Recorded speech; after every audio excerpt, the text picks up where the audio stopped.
চাৰাছগড়ত ৰাতি প্ৰায় 10মান বজাত আপোনাৰ ধলপুৰৰ পৰা কেইজনমান মানুহ গৈ আমাৰ ৰঞ্জিত ৰাউতৰ ঘৰত মানে বিশেষ গুলীয়াগুলি হৈছিলে।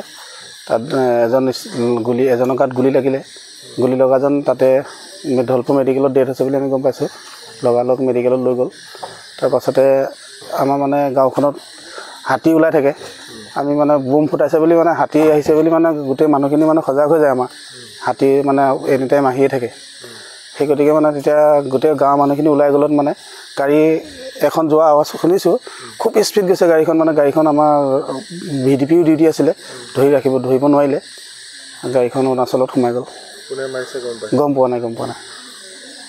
এতিয়া আমাক মানে অকণমান সুৰক্ষিত নিৰাপত্তা লাগে।